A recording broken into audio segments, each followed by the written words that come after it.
جی آپ دیکھ رہے ہیں پروگرام ان فوکس اور بات کر رہے ہیں ہم 18ویں آئینی ترمیم سے متعلق، اور بڑی دلچسپ گفتگو ہو رہی ہے کیا اسے جمہوریت مضبوط ہوگی اور کیا واقعی میں عام آدمی کو انصاف ملے گا، عام آدمی کے مسائل حل ہوں گے۔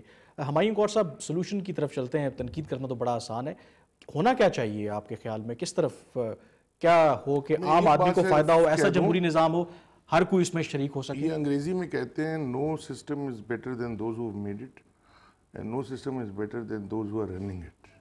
اور جس سسٹم میں یہ نہ ہو کہ اچھے لوگ الیکٹ ہوں تو آپ کے ہاں پھر اچھی حاکمیت یا گورننس جس کو کہتے ہیں وہ نہیں آ سکتی۔ اور ایک چیز کو ہم ہمیشہ نظر انداز کرتے ہیں کہ ہماری الیکشن میں 60 70 75% لوگ آتے ہی نہیں ووٹ دینے۔ یہ اس لیے نہیں ہے کہ یہ برے لوگ ہیں، یہ ایک بہت اہم سٹیٹمنٹ ہے کہ میں اس نظام کو اور آپ بھی ان لوگوں میں شامل ہیں جو ووٹ نہیں دیتے۔ میں ہمیشہ دیتا ہوں، اب اگلی بار میں بھی سوچوں گا، اور ان لیڈروں کو کم از کم جو میری کنسٹیٹوئنسی میں ان کو ریجیکٹ کرتا ہوں۔ اب آپ نے پوچھا سلوشن کیا ہے؟ سلوشن ہم سب آپ کو اپنے طریقے سے بتا چکے ہیں، اس سسٹم کو چلنے دیں۔ اگر اس بات سے آپ اگری کرتے ہیں؟ اگر نہیں، اس لیے کہ میں آپ کو وجہ بتاتا ہوں کیوں۔ اللہ کرے ان کی باتیں صحیح ہوں کہ بھئی ان کا آپ ایک دفعہ چلنے دیں گے تو شاید یہ بہتر ہو جائے گا۔ ہو جائے تو بھئی مجھ سے زیادہ خوش کون ہو سکتا ہے؟ میرا ملک ہے۔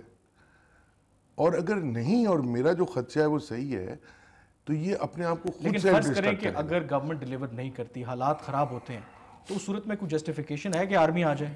ماضی میں ایسے ہی ہوتا رہا ہے۔ آپ دیکھیں آپ ایک دم موریلٹی کو بیچ میں لے آتے ہیں۔ کوئی جسٹیفیکیشن نہیں ڈھونڈتا ہے۔ پاور، اقتدار ایک ایسی چیز ہے جس میں جسٹیفیکیشن، اب جب ہمارے اپنے مسلمان ہسٹری میں ہے کہ بھائی بھائی کو مار کے بادشاہ بن جاتا تھا، اس کی کیا جسٹیفیکیشن ہے؟ وہ جب موقع دیتا ہے اپنی گردن سامنے کر دیتا ہے، وہ کٹ جاتی ہے۔ تو اب یہ دیکھیں سڈنلی موریلٹی کو، اخلاقیات کو بیچ میں بدلائیں۔ تو اس میں آپ اس امکان کو رد نہیں کر رہے کہ مستقبل میں اگر فوج آتی ہے وہ تبھی آتی ہے جب حاکمیت بری ہو، لوگوں کو ڈیلیوری نہیں ملے، لوگ تنگ آ گئے ہوں، پھر ان کے لیے دروازہ خود ہی کھل جائے۔ لیکن سوال یہ ہے کہ کسی اور ملک میں تو کم ہی ہوتا ہے کہ اگر گڈ گورننس نہیں ہے کسی تو اور آرمی ملک کوئی میں ایک اتنا بڑا انسٹیٹیوشن بیٹھتا ٹیک اوور ہے۔ آپ افریقن ملکوں میں دیکھ لیں تو ہوتا ہے، جدھر دیکھو کوئی نہ کوئی، وہ اگر آرمی سٹرونگ نہیں ہوتی کوئی وار لارڈ آ جاتا ہے، ایسا ہی ہوتا ہے۔ چلے کشمالہ آپ بتائیں کیا حل ہے؟ کیا اس سسٹم کو ایسا سسٹم ہو کہ اس میں جو بات انہوں نے کی کہ ہمارے ہاں جب بھی الیکشنز ہوتے ہیں، ٹرن آؤٹ 70 کا الیکشن، 85 کا الیکشن جو ہوا وہ کتنی فگرز ٹھیک ہے 60% رہا، ادروائز تو 40-45% رہا، میجورٹی آپ کی اس سسٹم میں جاتی نہیں ہے، تو اس کا مطلب ہے کہ وہ جو ایک سائلنٹ ووٹ ہے آپ کو سائلنٹ لوگ ہیں وہ شاید وہ بلیو ہی نہیں کرتے سسٹم پہ۔ دیکھیں کامران، میں گزارش یہ کروں کہ ہمارے پاس کانسٹیٹیوشن پہلے بھی تھا اور اب مزید اس کو بہتر کیا گیا ہے، سیاستدانوں نے مل بیٹھ کے جو اس میں امپروومنٹ کی ہے، مگر بات یہ ہے امپلیمنٹیشن کی جو سارے بات کر رہے ہیں، تو میں یہ کہوں گی it is time and it's a test for the politicians کہ to stand up and rise above party levels, 1 number 2 کہ یہ جو ساروں نے اپنی جاگیرداریں پارٹیوں کو ذاتی بنایا ہوا ہے اس کو اب it's time to give up. اب اس کانسٹیٹیوشن میں امینڈمنٹ ہوئی، اپنی پارٹیوں کے کانسٹیٹیوشن میں امینڈمنٹ کریں۔ ایک تو جو 2 دفعہ سے زیادہ دفعہ پرائم منسٹر کی ہم نے شک ہٹا دی ہے، میرا خیال میں 10 سال سے زیادہ کوئی کیا ہی رہنا چاہے گا پرائم منسٹر، لیکن پارٹیز کے اندر جمہوریت جو ہے وہ ایسنس اور کرکس ہے خدارا۔ جب تک ہم لیڈرشپ گرو نہیں کریں گے، اس ملک میں ویژنری لیڈرشپ چاہیے، اور وہ لیڈرشپ کیسے آئے گی جب تک ہم لیڈرشپ گرو نہیں کرنے دیں گے؟ جب اوپر باٹل نیکس ہے تو جمہوریت کیسے آئے گی؟ ایک جو عام ووٹر ہے جب ووٹ ڈالنے جاتا ہے وہ صرف بیچارہ ووٹ ہی ڈالتا ہے اور اس کے ووٹ سے منتخب ہو کے باقی لوگ آ جاتے ہیں، وہ کبھی خود اگر سوچے کہ میں بھی اسمبلی میں آ جاؤں، وہ نہیں لڑ سکتا جب تک ایک سرٹن کلاس سے نہیں۔ ایک کلاس بیٹھی ہوئی ہے جس نے اس کو، جیسے انہوں نے کہا کہ bunch of people are sitting up there elitist۔ دو الگ الگ چیز دیکھیں، ایک بات سنیں، باوجود تمام ہماری قوم جاہل ہے، سب کچھ ہے، لیکن اس میں سیاسی شعور بے تحاشا ہے۔ بالکل صحیح بات ہے، میں یہ کہنا چاہ رہا تھا کہ جو عوام کا جو ہے وہی بات آتی ہے، اس سے 45-50 کا جو ہے کافی اچھا ریشو ہے۔ دوسرے ممالک میں بھی دیکھیں، جب یونائٹڈ اسٹیٹس میں جو ووٹ کاسٹ ہوتے ہیں تو اس میں بھی جو ہے 50 کا ریشو نہیں ہوتا ہے جو ہے، لیکن عراق میں الیکشن ہوئے 64%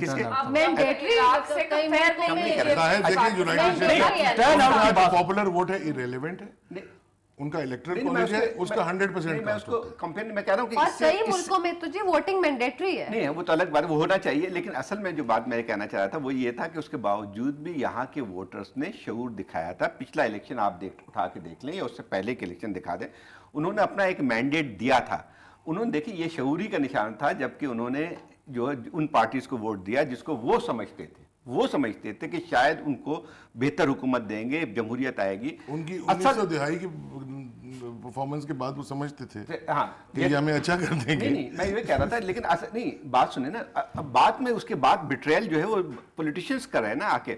اب آپ فرض کیجئے کہ اس کو لوگوں نے مینڈیٹ اس لیے تو نہیں دیا تھا کہ آصف زرداری صاحب جو ہیں وہ شیخ ریاض کو جو ہے وہ ایک کنوکٹڈ کو جا کے جو ہے FIA کا چیف لگا دیں, اس لیے تو ووٹ نہیں دیا تھا, یا اس لیے تو ووٹ نہیں دیا تھا کہ وہ رحمان ملک جیسے لوگوں کو جو بنا. آپ کہہ رہے ہیں کہ لوگوں کا اس میں کوئی قصور نہیں ہے کہ اگر ان کے منتخب نمائندے جو بٹرے کریں. آپ سے فائنل کامنٹ لینا چاہوں گا کہ کیا سسٹم ہونا چاہیے. دیکھیں نا, اب وہ امریکہ کی لوگ مثال دیتے ہیں کہ اوباما ایک بلیک شخص نیچے سے اٹھ کے اوپر آ گیا. پاکستان میں ایسی کم ہی مثالیں ملتی ہیں کہ ایسا کوئی بندہ وزیر اعظم بن جائے, پریزیڈنٹ بن جائے, چند فیملیز ہیں وہی کنٹرول کرتی ہیں. ایک غریب آدمی بیچارہ ووٹ تو ڈال سکتا ہے لیکن اس ووٹ کی بنیاد پہ وہ اسمبلی میں نہیں آ سکتا. کامران, یہ کسی ریفارم کے تحت ہی لے کے آئیں گے نا. آپ اور میں اگر الیکشن لڑنا چاہیں, اور چلے ہم بھی کچھ پڑھے لکھے لوگ ہیں جو کہ لڑنا چاہیں, ہم اس لیے نہیں لڑ سکیں گے بیکاز ہمارے پاس وہ پیسہ نہیں ہے جتنا پیسہ انوالوڈ ہے الیکشن لڑنے کے واسطے. تو اس کے لیے ریفارم آئے گا نا جی, وہ کوئی اس طرح کا ریفارم آئے گا کہ پبلک فنڈنگ ہوگی پولیٹیکل پارٹیز کی یا الیکشن کی. ود ان پارٹیز ڈیموکریسی لے کر آئے. ایبسلیوٹلی, وہ تمام چیزیں. آپ کو لگتا ہے کہ یہ لوگ ریفارمز لائیں گے جنہوں چند جو خاندان ہیں انہوں نے قبضہ کیا ہوا ہے, وہ چاہیں گے کہ غریب کا آدمی بھی بیچارہ اوپر آئے؟ اس معاشرے میں آپ نے اسٹڈی کیا, پولیٹیکل سائنٹسٹ کسی سے پوچھئے کہ جو پارٹیاں ہیں ان میں ڈیموکریسی پہلے آ گئی اور سوسائٹی میں بعد میں آئی. کبھی ایسے ہوا ہے؟ ہم ایک پروسیس کے تحت چیزیں ہوتی ہیں, کلینز ہوتی ہیں. آپ اور میں بیٹھ کے بات کر رہے ہیں, اور دیکھیے معاف کیجئے گا, ہمارا جمہوریت سے بہت کوئی خاص تعلق اس لیے نہیں ہے کہ ہمارے لیے جمہوریت ڈیلیور کرے نہ کرے فرق نہیں پڑتا. جو لوگ ووٹ دیتے ہیں نا اور جو اپنے MNA کا دروازہ کھٹکھٹاتے ہیں, ان کے لیے اسٹیٹ کا ڈیلیوری میکنزم کام نہیں کر رہا. آپ بھی ووٹ نہیں دیتی؟ وہ میں تو آپ کو ایک بتا رہی ہوں نا جی کہ میں اور آپ تو MNA کے پاس نہیں جاتے نا. مڈل کلاس ووٹ نہیں دیتی, غریب لوگ ووٹ دیتے ہیں جن کو چاہیے کہ ان چونکہ اسٹیٹ ڈیلیور نہیں کری, اور وہ سسٹم بہتر ہونا چاہیے لوگوں کو دیکھا ہے کہ وہ جائیں.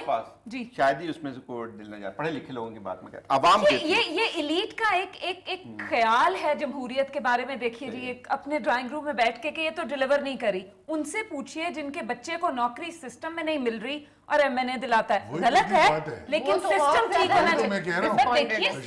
میرے خیال میں اس موضوع پر بڑی تفصیل سے اور بھی ایک وقت ختم ہو رہا ہے ہمارے پاس, خبروں کا ٹائم ہو رہا ہوگا.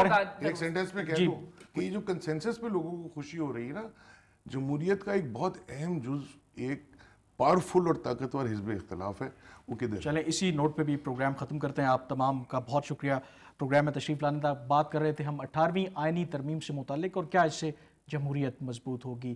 آج تک کے لیے اتنا ہی. اگر آپ ہمارے پروگرام کے بارے میں کوئی رائے دینا چاہیں تو ہمارا ای میل ایڈریس ہے infocus@dawnnews.tv. مجھے کل تک کے لیے اجازت دیجیے. اللہ حافظ.